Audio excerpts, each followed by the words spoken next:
예수님의 탄생을 알리는 여러 에피소드들이 성경에 있습니다. 예를 들면 예수님의 아버지가 될 요셉에게 가브리엘 천사가 나타나서 이렇게 말합니다. 마태복음 1장에 예수님의 탄생을 알리는 가브리엘이 이는 즉 태어나실 이 아기는 자기 백성을 그들의 죄에서 구원할 자이심이라 이렇게 선언합니다. 태어날 예수님이 우리를 죄에서 구원할 자이시다. 믿으십니까? 아멘. 그 천사의 계시가 이루어진 줄 믿습니다.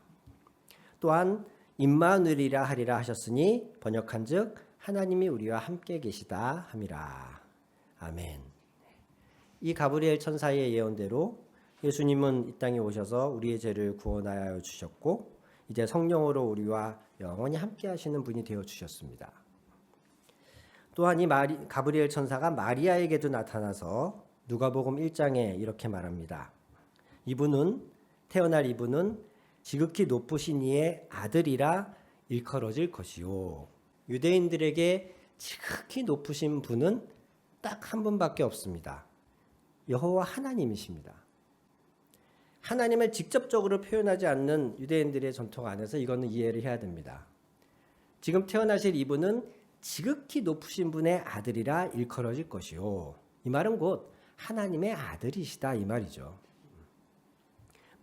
또한 영원히 야곱의 집을 왕으로 다스리실 분이다 이렇게 말합니다.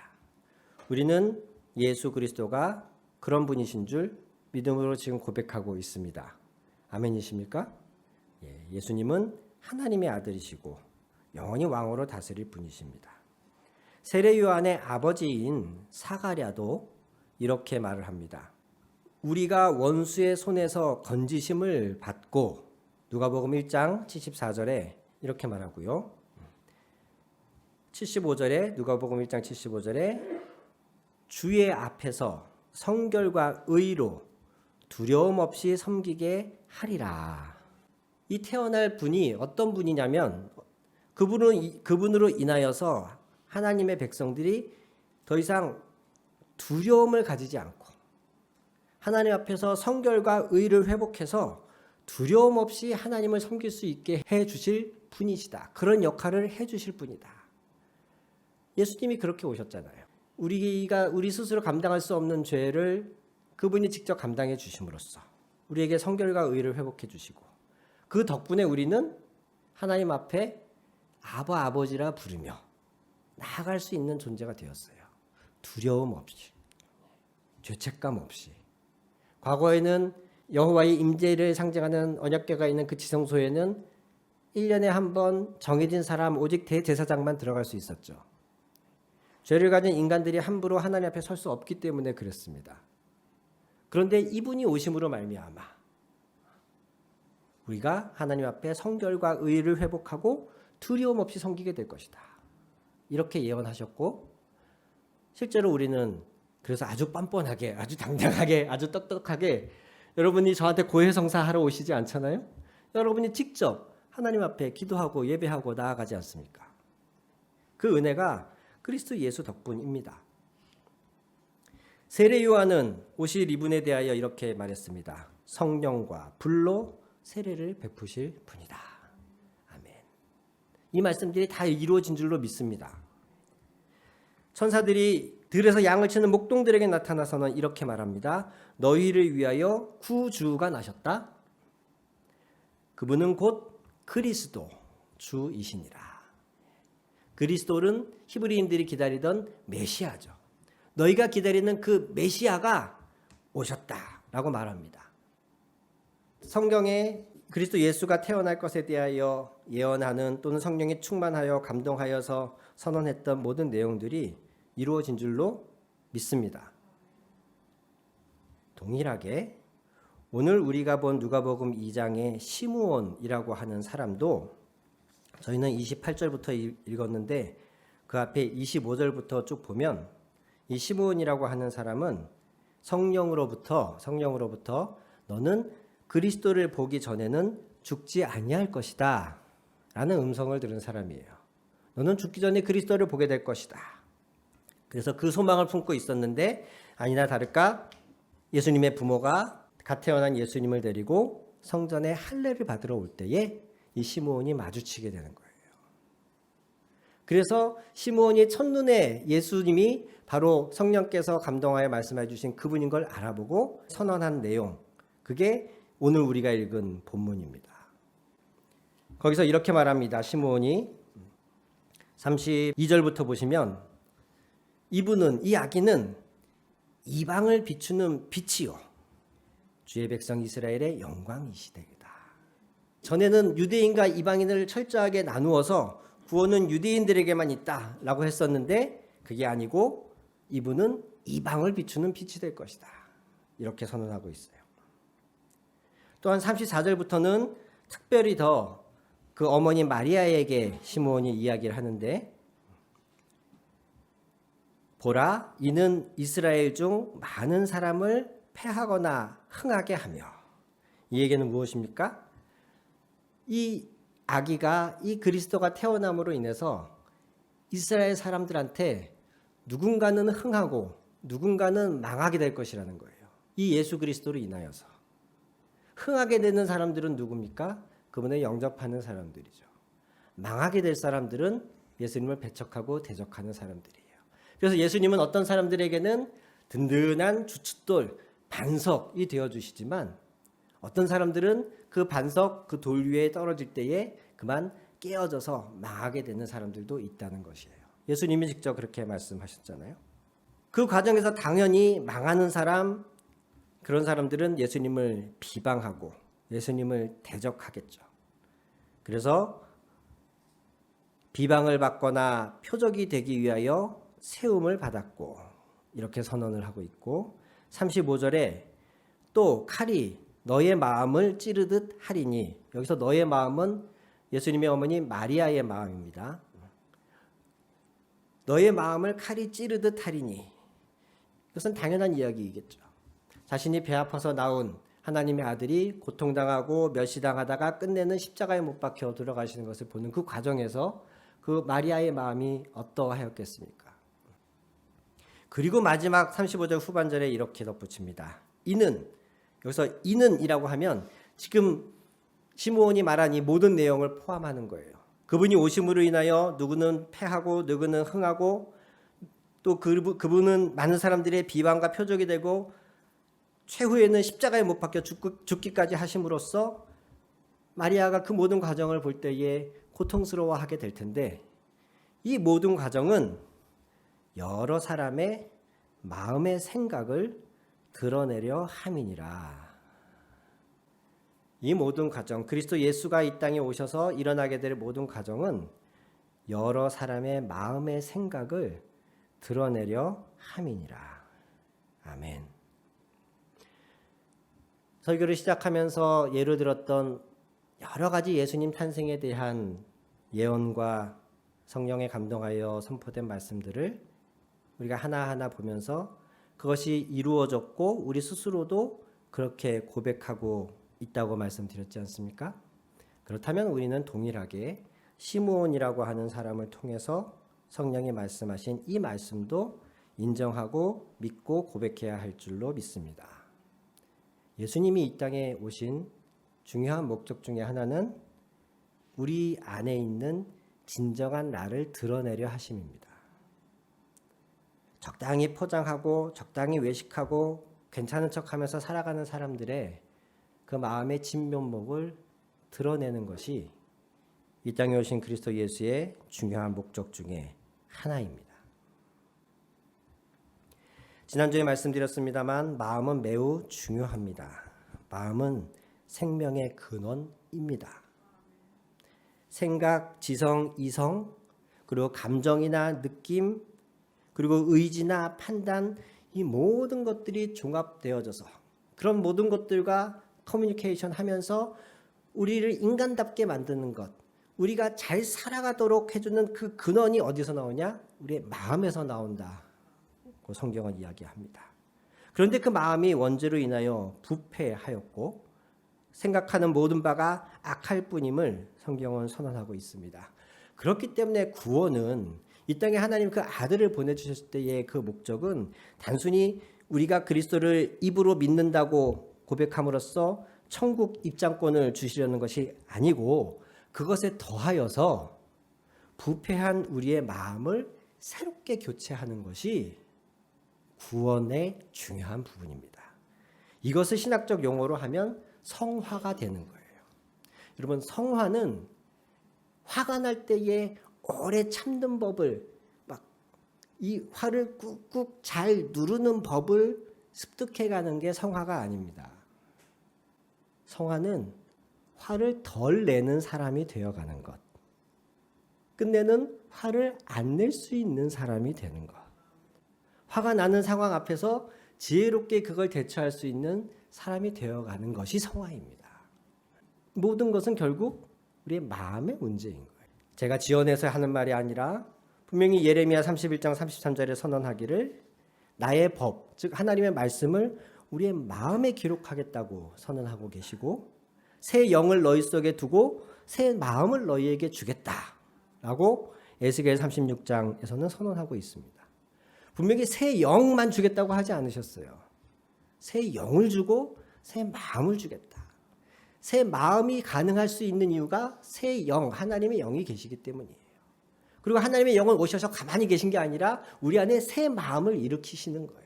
이 두 개를 따로 떼서 봐서는 안 됩니다. 마음과 성령이 별개가 아니에요. 그래서 그 성령이 우리 안에 오시면 우리의 진면목을 자꾸 드러나게 하시는 겁니다. 내가 어떤 사람인지 내 마음의 생각을 드러나게 하시는 거예요. 제가 고정적으로 가고 있는 미용실이 있습니다. 며칠 전에도 다녀왔습니다. 저 말고도 오는 목사님 손님들이 여럿 있나 봐요. 어떤 목사님하고 머리 자르면서 요즘 진상 손님이 너무 많아요. 이런 이야기를 했대요. 하여튼 그런 이야기를 쭉 하다가 이 사장님이 목사님한테 그렇게 물었답니다. 그래도 목사님은 주변에 다 교인들밖에 안 계시니까 괜찮으시겠네요. 그랬더니 이 목사님이 한숨을 푹 쉬시면서 사장님 모르시는구나. 교회에 진상이 제일 많아요. 그러셨대요. 저희 감리교회는 조직이 있는데 감독이라고 하는 직분이 있습니다. 꽤 중요한, 꽤 넓은 지역의 대표이신 분인데 감독님들 중에 한 분이 그런 이야기를 하는 걸 들었습니다. 교인들이 싸우면 예수님이 오셔도 못 말려요. 어느 교단을 막론하고 얼마나 많은 재판과 소송들이 교회 안에 많은지 몰라요. 그런데 그런 것들이 교회 안에서 많은 경우에 해결이 안 된다는 거예요. 끝내 사법 시스템으로 가는 거예요. 어떤 장로교회에 대한 얘기를 들은 적이 있습니다. 새로 장로를 뽑아야 되는데 후보가 2명이에요. 그런데 양쪽을 지지하는 세력이 너무 극명하게 갈라져서 투표를 몇 번을 반복했지만 어느 한쪽도 과반수가 나오지를 않았다 그래요. 급기야 담임 목사님이 고민하다가 한 가지 제안을 했답니다. 우리 성경적으로 합시다. 제비 뽑읍시다. 성경에 보면 중요한 일이 있을 때마다 제비를 뽑았지 않습니까? 그랬더니 교인들 중에 한 분이 그런 게 어딨냐고. 그게 말이 되냐고. 그래서 결국 아직도 못 뽑고 있습니다. 어떤 교회는 대지채 100평도 되지 않는 아주 작은 예배당을 갖고 있는 교회인데 그 지역이 도시계획 구역에 포함이 되면서 땅값이 오르고 좀 거액의 보상금을 받게 되니까 지금 있는 목사님 말고 그 이전에 있던 담임 목사님이 현재 있는 장로들하고 결탁을 해가지고 지금 있는 목사님 몰아내고 자기가 다시 들어와서 그 보상금 다 내려고 그런 수작을 부리는 사람이 있다 그래요. 그런데 이 문제를 교단이 해결을 못 해줘요. 당연히 서류상으로나 절차상으로 하자가 있는데도 이 수작을 부리고 있는 장로님과 목사님이 교단에 꽤 영향력 있는 사람들이라 교단에서 이 문제를 해결을 못 해줘요. 결국엔 여기도 사법재판 시스템으로 넘어갔습니다. 참 재판 중입니다. 왜 이런 일들이 벌어질까요? 왜 교인들이 싸우면 예수님이 와도 못 말리신다라고 할 만큼 우리 교회 안에는 이렇게 어려움들이 있을까요? 물론 당연히 모두가 그런 건 아니죠. 그런데 모두가 그런 건 아닌데 그런 문제를 일으키는 사람, 교회에 그런 어려움을 가져오는 사람들의 거의 99.9%는 새신자가 아니라는 거예요. 오래 교회 생활을 한 사람들, 열심히 했던 사람들, 목사님, 장로님들, 영향력 있는 사람들, 그런 사람들이 오히려 교회를 더 어렵고 힘들게 하다라는 거죠. 왜 그럴까? 왜 그럴까?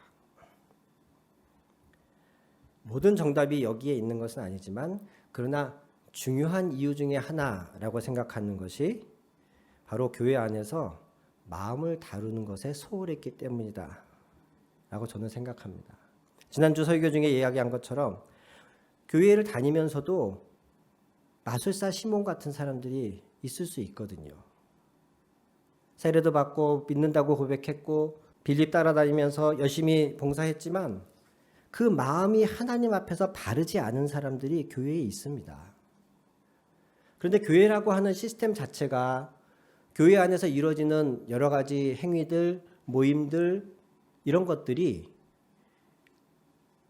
교회 생활을 열심히 하다 보면 자연스럽게 그리고 어쩔 수 없이 피할 수 없이 자신의 마음 안에 있는 하나님 앞에 바르지 못한 그 부분이 자꾸 드러나고 그 부분이 다뤄지고 그 부분이 변화될 수 있는 그런 내용과 시스템이 교회 안에 있어야 되는데 상대적으로 소홀했다고 저는 생각합니다.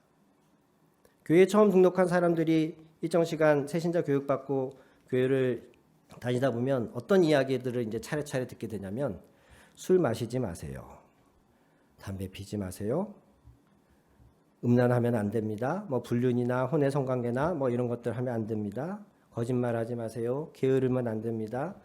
이런 도덕 규범들부터 쭉 교회에서 강조하기 시작을 하고 수요 예배 금요기도에 나오세요. 새벽기도도 가능한 대로 나오세요. 11조는 꼭 해야 됩니다. 뭐 감사할 때 있으면 감사원금도 해야 되고요. 뭐 교회에 필요하면 건축헌금도 하셔야 되고요. 뭐 여성교회에 소속이 되셔야 됩니다. 뭐 속회에 소속이 되셔야 됩니다. 여성교회는 한 달에 한 번은 모이고 회비는 얼마고 다 이제 전도합시다. 전도해야 됩니다. 이런 이야기를 쭉 듣습니다. 반면에 여러분의 마음을 잘 살피셔야 됩니다. 여러분의 마음을 잘 지키셔야 됩니다. 생명의 근원이 거기서 납니다. 여러분 오늘 어떤 마음으로 교회에 나오셨습니까? 이제 예배를 마치셨는데 여러분의 마음은 어떠합니까? 오늘 이 말씀을 들었을 때 여러분의 마음이 어떻게 반응하고 있습니까?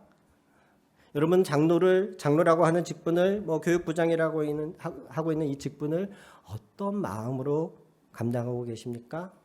이런 류의 질문을 교회에서 들어보신 적이 있습니까? 아마 희소하실 거예요. 그러다 보니까 이 너무나 중요한 나라는 사람이 어떤 사람인지를 규정할 수 있는 나라는 사람의 생각과 행동과 말을 좌지우지하는 이 마음이라고 하는 것, 성령의 전이 되는 이 부분을 교회에서 소홀히 하다 보니까 그 마음이 하나님 앞에 바르지 못함에도 불구하고 그 부분이 터치되지 않고 그 바르지 못한 상태에서 오히려 교회 활동을 열심히 하면 칭찬받고 빨리 교회에 정착하기 위해선 집사 줘야 돼. 그래가지고 교회 온 지 2년밖에 안 된 사람을 집사를 줘버리고 그러다 보니 점점 그 사람은 자기 안에 어떠한 바르지 못함이 있는지도 깨닫지 못한 채 그저 신앙의 연수가 쌓이게 되고 자기 스스로도 내가 잘 믿는다라고 착각하게 되는 거예요. 문제는 그렇게 별일 없이 하루하루가 잘 지나가면 괜찮은데 교회 안에도 무언가 조금 어려운 결정을 내려야 될 때가 있고 중요한 굉장히 복잡하고 난해한 어떤 판단을 해야 될 때가 있잖아요. 그럴 때 그 마음 그 안에 있는 하나님 앞에 바르지 못한 마음들이 나오게 된다는 거예요. 다시 말씀드립니다. 마음은 생명의 근원입니다. 구원은 우리가 새 마음을 갖게 되는 것을 포함한 개념입니다. 그래서 하나님은 자꾸 우리의 마음을 건드리시고 우리의 마음을 드러내려고 하셔요. 문제는 마음이 드러나려고 할 때에, 내 진짜 속사람이 드러나려고 할 때에 그게 좀 힘들고 아프고 불편하다는 겁니다. 집사 스데반의 설교를 들은 군중들의 반응 기억나십니까? 베드로가 성령 충만해서 선포했을 때는 막 3,000명씩 5,000명씩 돌아왔지만, 반대로 스데반 집사가 설교했을 때에는 그들이 마음에 찔려서 그 다음에 어떻게 합니까? 회개한 게 아니고 이를 갈며 큰 소리로 귀를 막고 달려들었다라고 되어 있습니다. 마음에 찔렸는데 그걸 회개를 향한 원동력을 삼은 게 아니라 그 찔림이, 자신들의 어둠이 건드려지는 것이 싫어서 오히려 귀를 막고 달려들어서 돌로 쳐서 스데반 집사를 죽입니다. 우리가 이런 선택을 할 수 있다는 거예요. 예수님의 말씀을 들었던 바리새인 대제사장들도 마찬가지입니다. 마태복음 21장 45절 보면 대제사장들과 바리새인들이 예수의 비유를 듣고 자기들을 가리켜 말씀하신 줄 알고, 이거 우리한테 하는 소리네? 라는 걸 알고 그 다음 어떻게 했느냐? 회개한 게 아니라 예수님을 잡고자 하였다. 저거 가만 놔두면 안 되겠다. 오히려 이런 반응을 보였다는 거죠.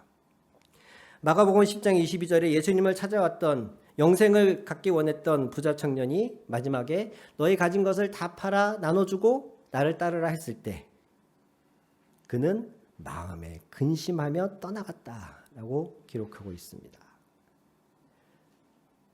자기는 꽤 괜찮은 사람인 줄 알았고 사회적 지위도 있었죠. 재산도 있었죠. 또 율법을 따라서 가난한 사람도 돕고 선한 일도 하고 있었고 거의 완벽한 그 사람이 최종적으로 이제 내가 영생의 확신만 있으면 되겠다 하고 예수님 앞에 왔는데, 웬걸 예수님 앞에 왔다 본전도 못 찾은 거죠. 나라는 사람이 꽤 괜찮은 사람이 아니고 나한텐 돈이 우상이구나 라는 걸 깨닫고, 그런데 그걸 근심하고 포기하지 못한 채 예수님을 떠난 거예요. 우리는 이렇게도 반응할 수 있다는 거예요. 마음이, 내 진짜 속사람이 드러나는 것은 힘들고 매우 불편합니다. 하지만 이 과정은 우리가 반드시 겪어야 하고 하나님이 우리를 가만 내버려 두시지 않는다는 사실을 인정하고 하나님 앞에 서야 됩니다. 교회 안에서는 우리의 마음이 다뤄져야 돼요. 우리 감리교회를 시작하셨던 존 웨슬리 목사님도 그러셨어요. 감리교회를 영어로 메소디스트라고 하거든요. 규칙쟁이, 원칙주의자, 이런 식으로 번역이 가능한데, 이런 이름이 붙은 유래가 뭐냐면 존 웨슬리와 그 동생인 찰스 웨슬리 포함해서 몇몇 학생들이 옥스퍼드 대학에 재학 중일 때 자신들을 세상과 좀 구별하고자 좀 더 거룩하고 성결하게 하나님 뜻을 행하는 그런 사람들이 되고 싶은 마음에 홀리 클럽이라는 것을 결성하고 매주 이틀간의 금식과 성찬들을 포함해서 체크리스트를 빽빽하게 만들어서 자기들의 매일의 일상을 점검하는 그런 클럽을 만든 거예요. 그때 존 웨슬리 목사님이 자기들의 삶을 체크했던 체크리스트를 제가 A4로 쭉 뽑아보니까 빽빽하게 한 3장이 나와요. 그걸 매일 아침 저녁으로 자신에게 묻는 거예요. 나는 오늘 하나님의 사랑을 묵상하였는가, 이런 것부터 시작해가지고 그렇게 열심히 신앙생활을 하던 존 웨슬리 목사님이 미국으로 선교사로 파송돼서 가는데, 그때는 미국이 선교지였습니다. 가는 와중에 먼저 한번 무너져요. 배를 타고 몇 달을 가는 중에 큰 풍랑을 만났는데 풍랑 속에서 두려움에 벌벌 떠는 자기 자신을 발견합니다. 그때 존 웨슬리 목사님이 일기에 그렇게 써요. 내 안에 하나님이 없다. 죽음의 공포 앞에서 어쩔 줄 몰라 하는 자기 자신을 발견하면서 내 안에 하나님이 없다. 그런데 웬걸 같이 배에 타고 있는 또 다른 기독교의 한 분파인 모라비안 교도라고 하는 사람들은 자기들끼리 모여가지고 찬송을 부르면서 그 상황을 이겨내더라는 거예요. 거기서 한번 충격을 받습니다. 그리고 미국에 도착해서 이제 선교 활동을 하는데 결국 2년 2개월 만에 실패하고 야반도주 하듯이 다시 영국으로 돌아가거든요. 어떤 일이 있었냐면 좋아하던 여성이 있었고 둘이 연인으로 발전할 뻔도 하였는데 그게 잘 안 돼서 결국 이 여인은 다른 남자와 결혼합니다. 근데 이 존 웨슬리 이분들한테 성찬을 안 줘요. 이런 핑계 저런 핑계 대면서 성찬을 안 줘요. 권력 남용인 거죠. 그런데 이 여인이 아버지가 꽤 지역 사회에 영향력 있는 사람이어서 그걸 문제 삼아서 교회 안에서 큰 소리가 나고 하기 시작하면서 이 존 웨슬리 목사님은 영국으로 도망가 버립니다. 그러다가 이제 실패자의 심정으로 하루하루를 낙담해서 보내다가 이분이 1738년에 한 작은 집회에 참석해서 그곳에서 마틴 루터가 쓴 로마서의 주석의 서문을 읽는 것을 들을 그때에 자신의 마음을 뜨겁게 하시는 성령을 체험하고 그 성령이 주시는 새로운 마음을 자각하게 되면서 지금도 감리교는 10월 마지막 주를 존 웨슬리 회심 기념주일로 지키고 있습니다. 재미있는 것은 자신의 노력으로 열심히 하루 24시간을 철저하게 체크리스트를 체크해 가면서 성결하고 거룩하고 헌신된 삶을 살려고 노력했지만 철저하게 실패를 경험했던 이분이 이것으로 되지 않는구나. 중요한 것은 성령의 감동과 성령으로 인해 새로워진 마음, 이것으로 사는 것이 진정한 그리스도인이구나 라는 것을 깨달고 나서 이분이 그런 과거에 행했던 그러한 철저하게 자신을 관리하는 삶을 버리셨느냐? 그렇지 않다는 거예요. 여전히 그분은 자기 자신을 잘 관리하는 삶을 이어갔습니다. 그런데 동기와 목적이 전혀 달라진 거죠.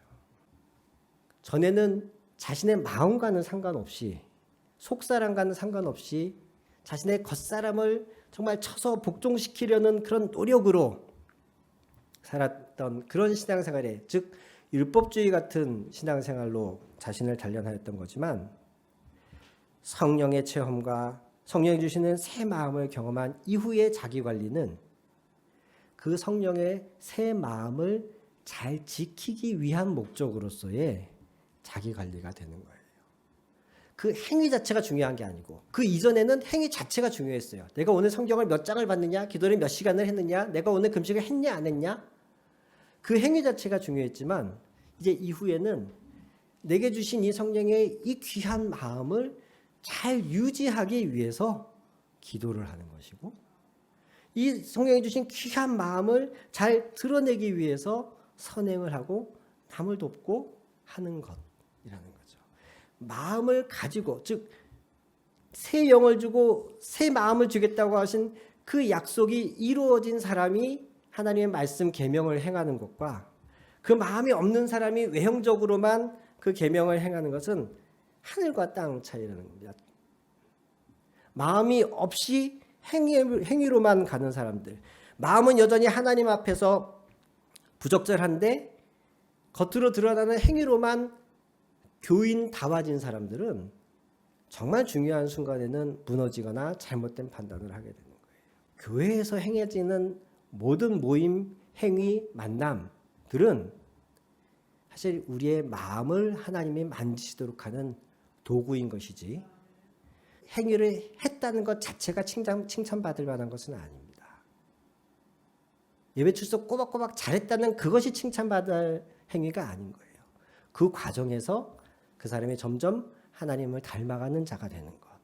그 마음을 조금씩 열어서 전에라면 되게 수치스러워서 숨겼을 그 모습을 하나님 앞에 있는 그대로 내어드리면서 이러한 나라도 받아주십시오. 이러한 나라도 변화시켜 주십시오. 새롭게 해주십시오. 그것 자체가 중요하다는 것이죠. 사랑하는 성도 여러분, 하나님이 내 마음을 주목하여 보고 계시며 신앙생활의 여정 안에서는 내 마음이 만져지는 것이 중요하다는 사실, 이 인식을 가지고 성령을 다시 보기 시작하신다면 그동안 간과했던 것들이 새롭게 보이실 거예요.